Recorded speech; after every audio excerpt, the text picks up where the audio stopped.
تو کہتے ہیں نا حق بات آپ ممبر ڈنکے کی چوٹ پہ بیان کر دو. میں نہیں بیان کرتا بھائی حق بات ڈنکے کی چوٹ پہ. میں پہلے دیکھتا ہوں کہ لوگوں میں اس حق کو برداشت کرنے کا تحمل ہے, ایک بات, بلکہ اس سے پہلے دیکھتا ہوں کہ میں خود بھی اس حق کو برداشت کر سکتا ہوں کہ نہیں کر سکتا.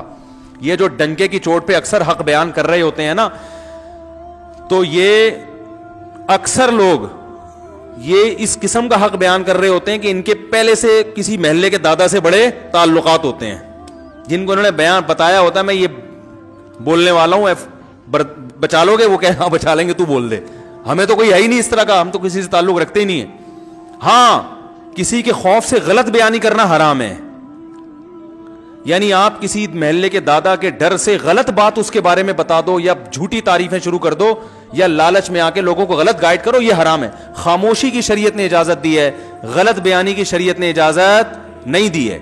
غلط بیانی نہیں کرتا, بسا اوقات میں خاموش ہو جاتا ہوں کہ بھائی اس ٹاپک پر بات مت کرو کیونکہ لوگوں میں برداشت نہیں کر پائیں گے یا غلط رخ پہ لے جائیں گے. تو یہ تو مصلحت ہے, یہ تو حکمت ہے, یہ تھوڑی کہ جہاں جاؤ جو چاہے جا کے بول دو. اب مجھے بتاؤ, ایک آدمی میں کو زنا کا خوف ہے, شہوت اس میں اتنی بھر گئی, اب وہ کہیں رشتہ لے کے جاتا ہے, لڑکی کے ابا سے کہتا ہے کہ میں نکاح کرنا چاہتا ہوں. انہیں کیوں کر رہے ہو؟ بھائی میں شہوت سے میرا دماغ خراب ہو گیا ہے اور مجھے زنا کے بڑے خطرات ہیں اور میں بڑا پریشان ہوں, تو میں اس لیے چاہ رہا ہوں کہ میں آپ کی بچی سے شادی کروں, اور وہ ہے بڑی خوبصورت, تو میرا خیال ہے کہ وہاں میں شادی کروں گا تو میرا دماغ جو ہے نا ادھر ادھر جانے سے بچ جائے گا. وہ دے گا رشتہ؟ دفع ہو یہاں سے. بات تو حق ہے اور شریعت میں جائز بھی ہے, لیکن یہ حق بیانی ہے آپ بھی نہیں افورڈ کر سکتے, کوئی بھی نہیں افورڈ کر سکتا. بھائی یہ بات آپ کے دل میں ہے, اس کو رکھو, کچھ اور بات کرو اس کے سامنے. وہی نکاح سنت ہے, نبی صلی اللہ علیہ وسلم کی ترغیب ہے, اس لیے کرنا چاہ رہا ہوں. اس طرح کی باتیں آپ کرو گے تو یہ منافقت نہیں کہلائے گی, یہ مصلحت کہلائے گی. ہر بات ہر جگہ کہنے کی نہیں ہوتی. ایک صاحب نے ایک شادی کی تو مجھے بتایا کہ میں نے نکاح کا پیغام بھیجا اور ان کو میں نے پہلے بتا دیا کہ میں 4 کروں گا. تو میں نے کہا واقعی آپ کریں گے؟ کہہ رہے میرا ارادہ تو نہیں ہے لیکن میں نے احتیاطاً بتا دیا. نہیں 4 نہیں, سوری 2 کروں گا. میں تو 4 کی ایک دم دماغ ادھر چلا جاتا ہے ہمارا. اس نے کہا کہ میں نے ان کو پہلے بتا دیا میں ہو سکتا ہے دوسری بھی کروں. تو میں نے کہا آپ نے ان کو, آپ کا واقعی ارادہ ہے؟ اگر ارادہ ہو پھر تو چلو ٹھیک ہے. کہہ رہے نہیں میرا ارادہ تو نہیں ہے لیکن میں نے احتیاطاً بتا دیا. میں نے کہا کیوں؟ کہہ رہے بھائی ہو سکتا ہے میری بیوی وہ جو ہے ایسی نکلے کہ بد اخلاق ہو اور مجھے ضرورت پڑ جائے دوسری شادی کی. بھائی عورتیں بد اخلاق بھی نکلتی ہیں, کچھ ایسی ہوتی ہیں جو بانج ہوتی ہیں, اولاد نہیں ہو سکتا ہے شادی کے بعد پتہ چلے بانج ہے. میں نے کہا بہت اچھا کیا آپ نے, بڑی زبردست کلیریفیکیشن کر دیا آپ نے.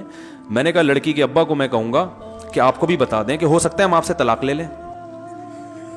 بھائی ہم شادی تو کر رہے ہیں لیکن اس بات کا امکان ہے کہ ہم آپ سے طلاق لے کے اس کی کہیں اور شادی کر دیں. آپ پوچھو کیوں؟ بھائی ہو سکتا ہے آپ چرسی نکلو. کیا خیال ہے آپ کو؟ نہیں میں تو چرس نہیں پیتا, میرا لیبارٹری ٹیسٹ کروا لیں. بھائی ہو سکتا ہے بعد میں چرسی بن جاؤ. ہو سکنے پر تو یار دنیا میں بہت کچھ ہو سکتا ہے. ابھی جو ہے اس کے حساب سے بات کرو نا.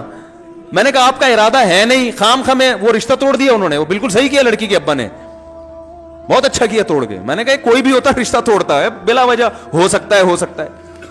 ایک صاحب تھے وہ پولیو کے خطروں کے بہت خلاف تھے, میرے دوست تھے کیا ہیں ابھی بھی. تو ان کا کہیں رشتہ, ان کو بیچاروں کو کہیں رشتہ نہیں مل رہا تھا تو مجھے سفارشی بنا کے لے گئے.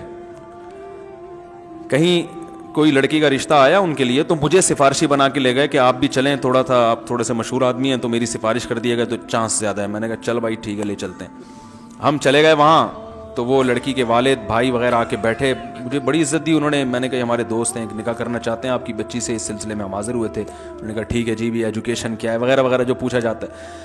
اس دوران پھر وہ جب بات مکمل ہوئی تو وہ کہنے لگے دیکھیں میں جب نکاح کروں گا تو میں پہلے ایک بات بتا دوں کہ میں بچوں کو پولیو کے قطرے نہیں پلاؤں گا.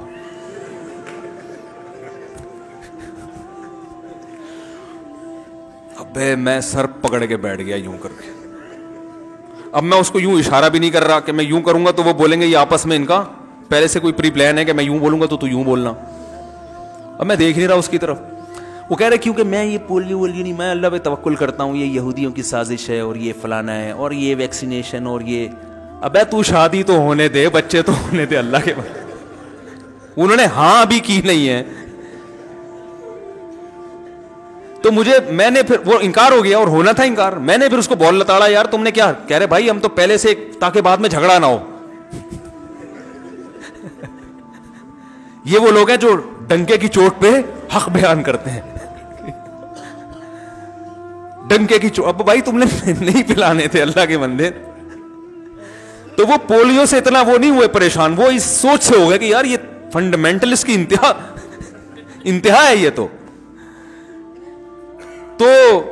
بہت بڑا فنڈامنٹلسٹ ہے, تو اتنا بنیاد پر ایسا ہو سکتا ہے وہ لڑکی کے ابا بھی پولیو کے قائل نہ ہوں, لیکن اتنا پولیو لیس. تو ہر چیز ہر بیان کرنے کی نہیں ہوتی, بہت ساری چیزیں ٹھیک آپ کی رائے میں ٹھیک ہوتی ہیں, اور یہ تھوڑی کہ وہ تھی, یہ بات بھی انہی کی رائے میں ٹھیک تھی نا, ہر آدمی اس سے متفق تھوڑی ہے.